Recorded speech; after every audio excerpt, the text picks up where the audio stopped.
For people coming up now in the music world, what advice do you have for younger people trying to play music, get into music? Create a community. I always tell people this. I remember Lou Soloff gave me, like, at times it felt like really nasty advice, and it was the best advice anyone ever gave. I'd done a tour with Carl Bley. I'd been really cool with Lou. Because I knew at that point Lou was the king of New York, and everyone's like, you know, trying to be political, and blah, blah, blah. And in the tour, I said, Lou, I'm not asking for you. I love Dr. John. It's my favorite music. Yeah. I said, how would this love, like, you know, summer rehearsal, you can't make it. He says, well, Steve, he goes, you know, I only ask really good trumpet players to do that. You know, like Chris Bodie or Randy Brecker. You should just keep playing with your friends. And I was like, oh. Like, That's cold, man. But guess what? Guess what?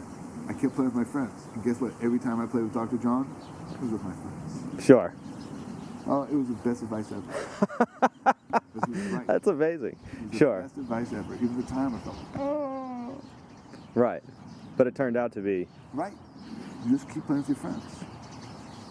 You know, I mean, there was already beginning to be so much less of a basic commercial work.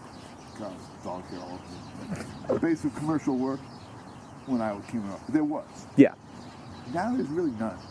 Sure. You know, it really isn't. The environment has changed a lot, even when I was a kid, looking at what is the possibilities here. So figure out if you get as many skills as possible. I mean, we don't talk about, like, you know, a third of my money comes from being a great rock and roll trumpet player. Sure. A third of my money, sometimes half my money. Yep. And know how to be a great rock and roll trumpet player? Playing rock and roll? Playing Louis Armstrong solos. Okay. There you go. Sure. That taught me how to be a rock and roll trumpet player. And my trumpet teacher would give me Louis Armstrong solos to play as etudes. Uh-huh. He said, you need to learn to play in the upper tessitura in rhythm. Yeah. Sure. It's not like you're going, it's like, ba ba ba ba ba ba ba ba ba ba ba, like, you know, and you gotta, like, play those notes in time and make them sound huge and great. Yeah. And if you can do that, you can play the hell out of rock and roll trumpet. Sure. Mm-hmm. That's all it is. Right. I said, people don't even realize, they're like coming here, Little Feet, they hear Louis Armstrong. Sure. Yep. It's Louis Armstrong. Yeah. So get as many skills as possible. And I think for young people, a lot of that has to do with, like, digital editing and those kind of skills, making beats. There's things to do out there, but you need to keep creating.